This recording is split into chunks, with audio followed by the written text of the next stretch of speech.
When I was around 13 years old, my parents started leaving me home alone on weekends.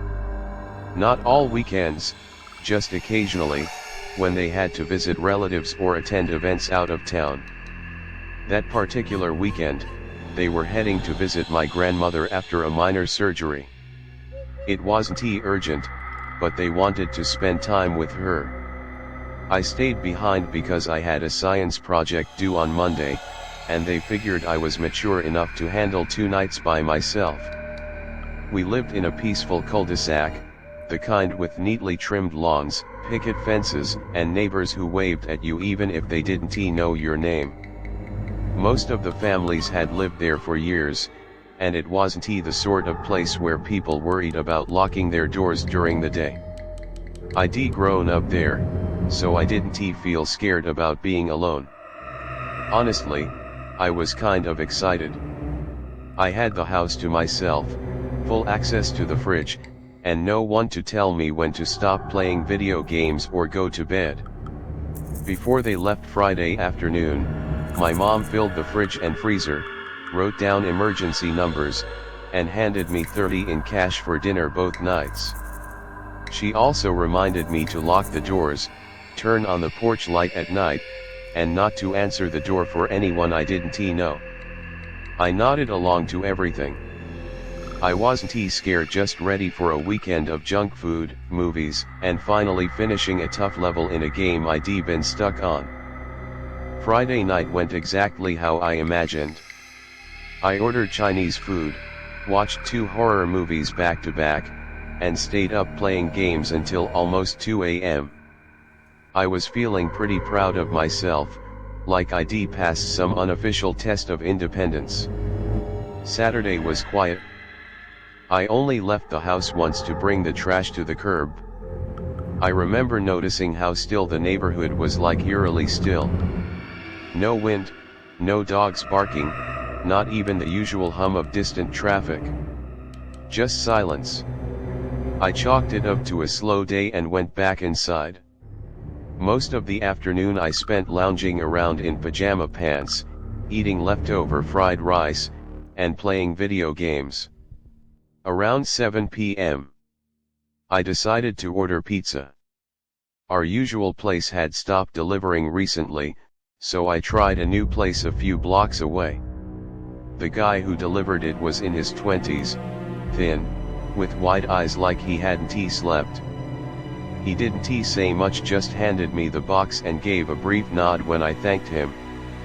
I remember thinking there was something odd about him, but I told myself I was just being paranoid. I paid him, locked the door, and went back to the living room. At around 10:45 p.m., I went upstairs to brush my teeth and get ready for bed. I wasn't that tired yet, but I didn't want to fall asleep on the couch again. I was rinsing my mouth when I heard a very soft knock, barely audible, coming from the back door. The knock came again, slow and gentle, like someone tapping with their fingertips. I froze. Our back door is a sliding glass door that leads to the backyard. There's a small motion light installed above it. I slowly crept downstairs, careful not to make any noise. I didn't turn on the kitchen light. I just stood in the dark hallway, peering toward the door. That's when I saw her. A girl, maybe my age or a little older, was standing just outside the glass. The motion light above her had turned on, casting a harsh cone of light around her. She was barefoot, wearing jeans and a light gray hoodie. Her face was partially hidden by the hood, but I could tell she was staring straight into the house. She didn't move. Then she tapped the glass again and said, calmly, "Can I come in?" Her voice was soft and clear, almost like she was asking to borrow a phone or use the bathroom.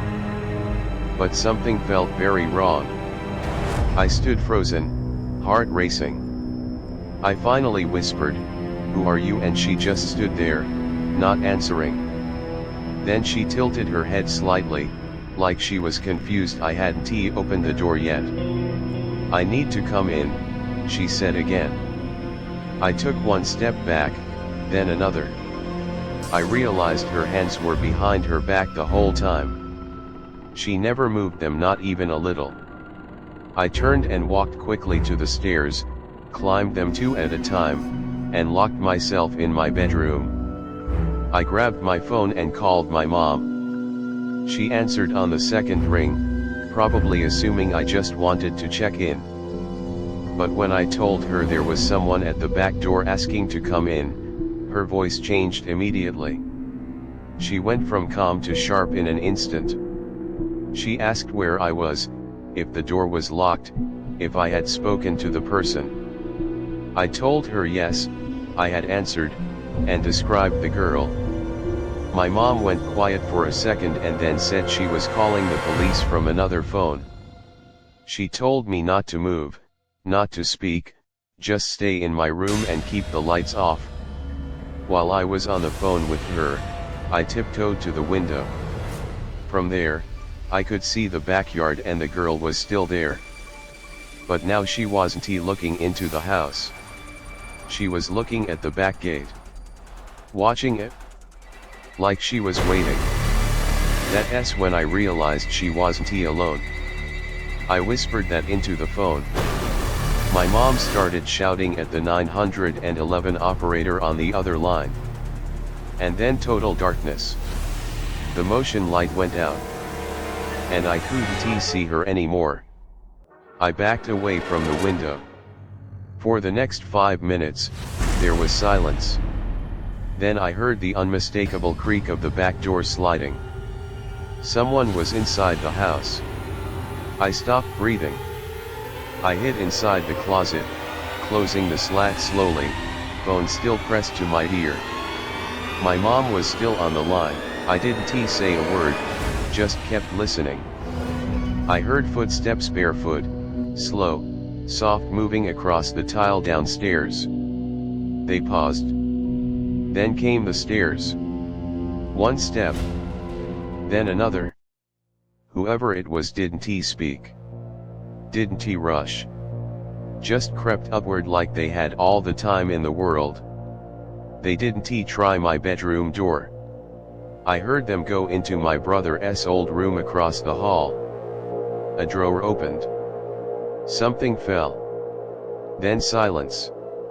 10 minutes later, pounding on the front door. Voices shouting my name. Police. They didn't kick the door in. They used the spare key from the lockbox outside. 3 officers came upstairs. Another was downstairs checking the perimeter.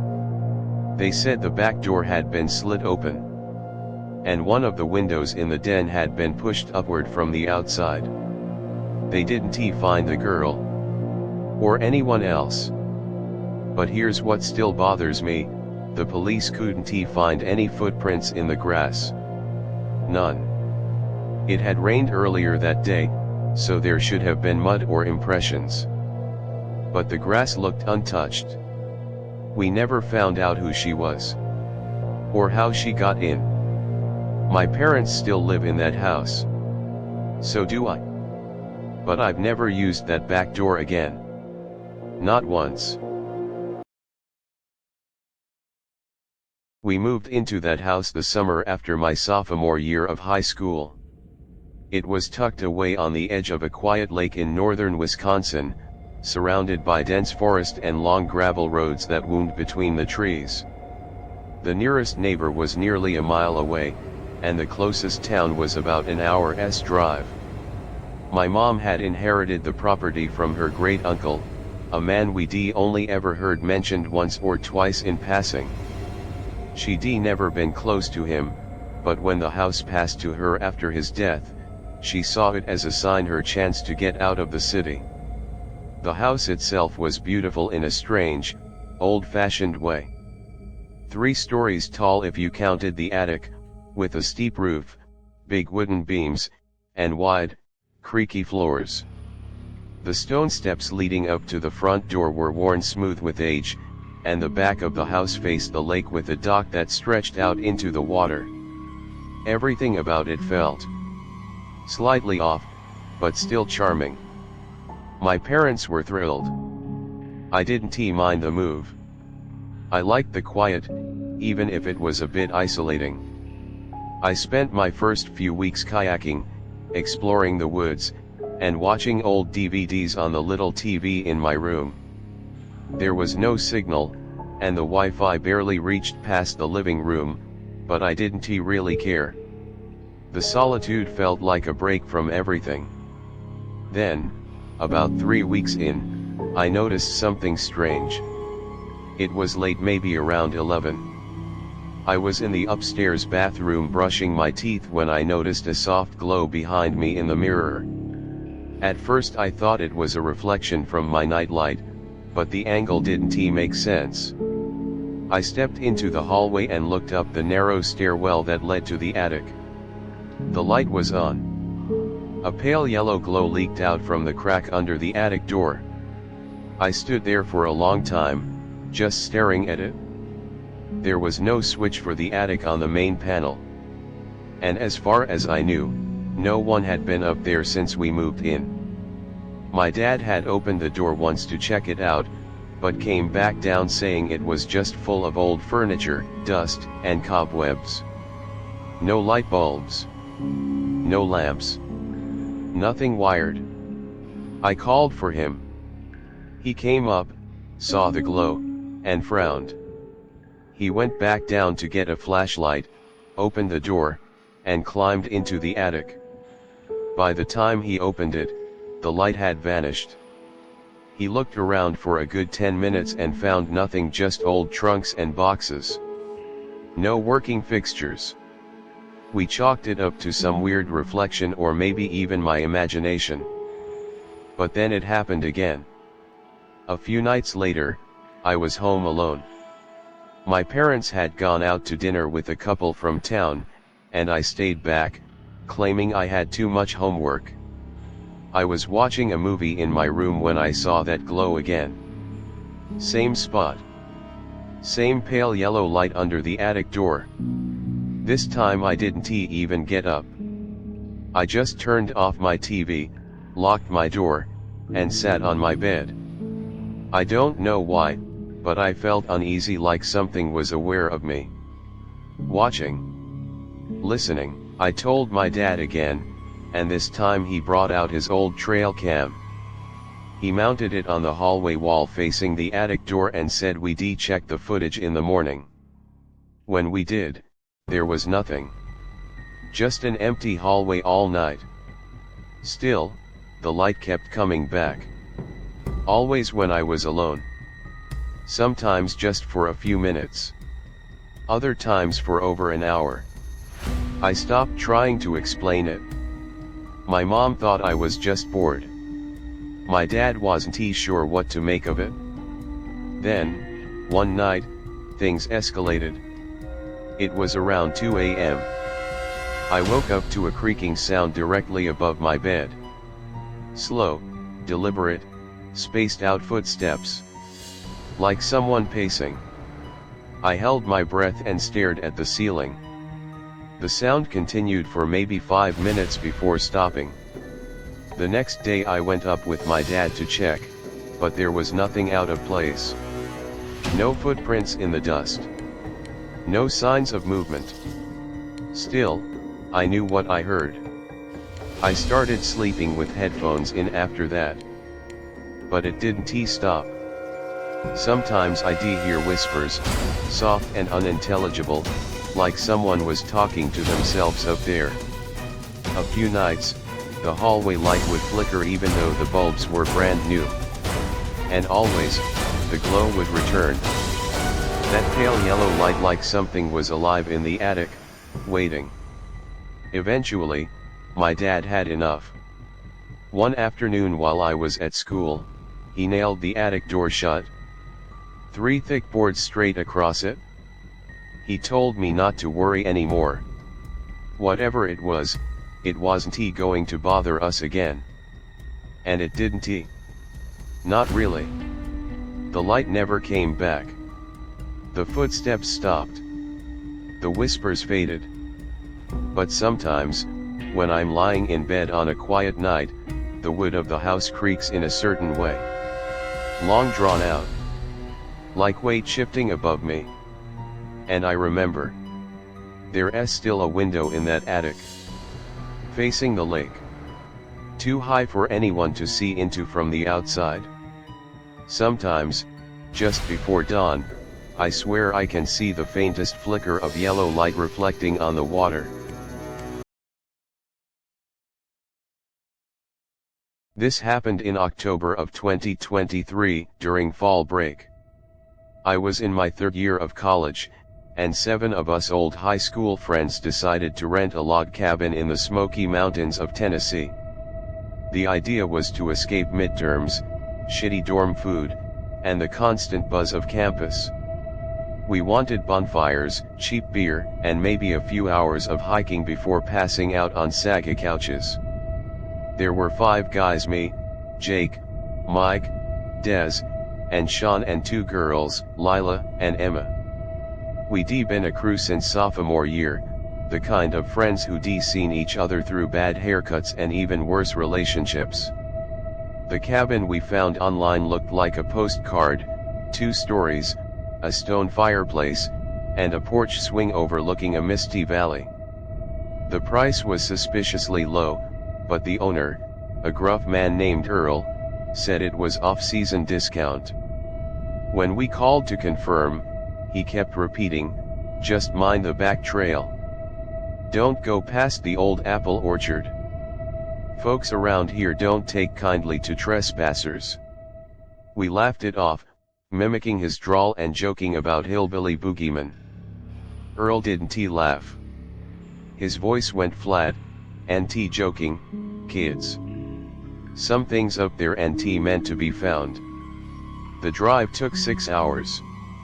GPS died as we turned onto a dirt road lined with leafless trees, their branches like bony fingers scraping the sky. The cabin sat at the end of the path, shadowed by a massive oak tree. It looked nothing like the photos: shingles missing, shutters peeling, and a rusted weather vane spinning listlessly in the wind. There was a smell, too, a mix of damp earth and something sweet, like rotting fruit. Lila wrinkled her nose, but Mike slapped her on the back. "See, Mon, it's got character. Like that horror movie we watched last week." We unloaded sleeping bags and coolers full of beer. The inside was drafty, with moth-eaten rugs and a fireplace stacked with split logs that looked too perfect. By sunset, we built a fire, cranked up a playlist, and started playing Truth or Dare. The woods around us were pitch black, but the porch light cast a weak yellow halo.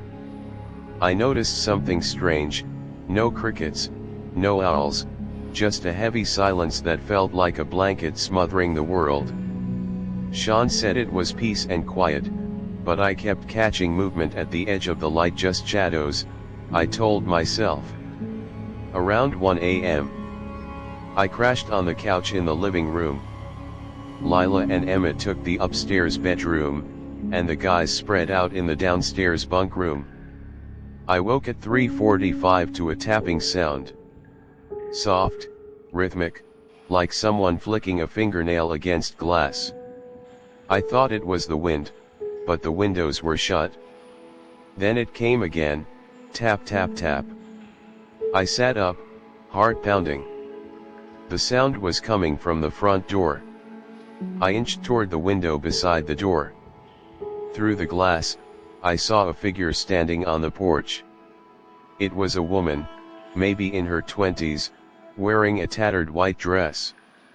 Her hair was matted, covered in leaves, and her skin was as pale as the moon. She wasn't looking at the door, she was staring right at me, her eyes wide and empty. Her lips moved, but no sound came out. Then she lifted her hand and tapped again, her fingernails black and jagged. I yelled for Jake, who was sleeping on the floor next to the couch.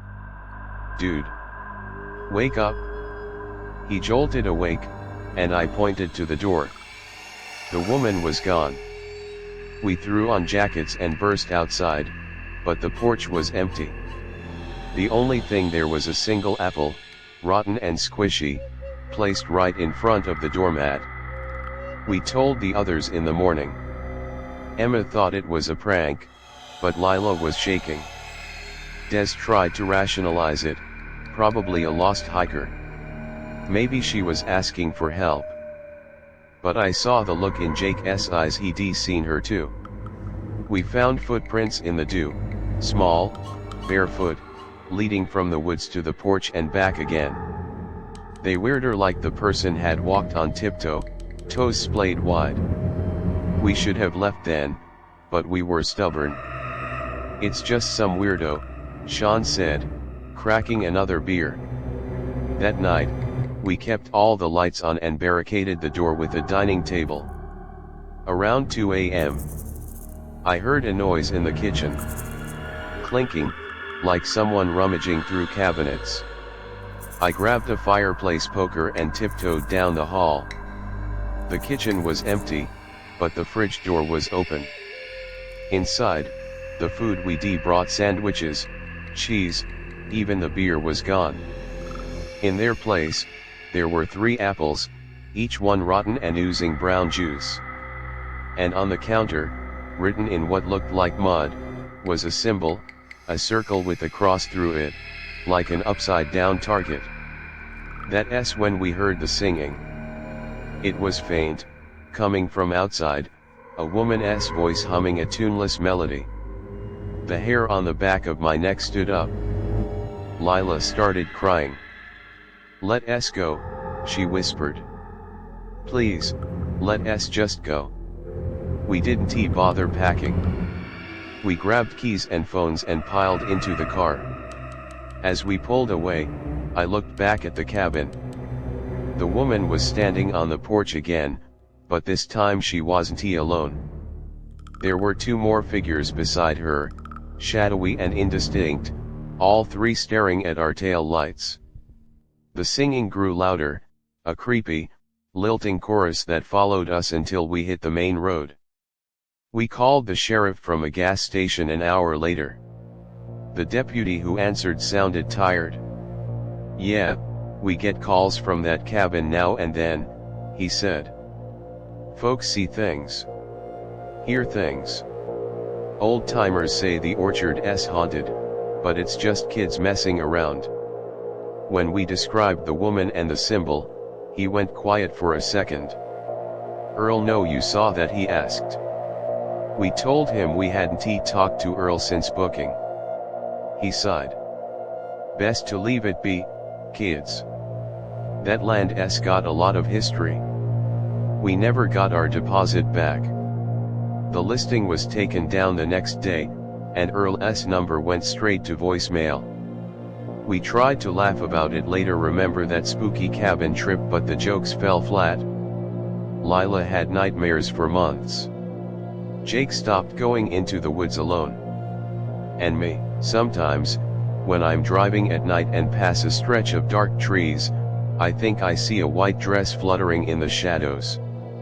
I hear that tuneless humming, faint but familiar, like it's stuck in the back of my head. We never went back to the Smoky Mountains. Some discounts, it turns out, come with a price you can't afford to pay.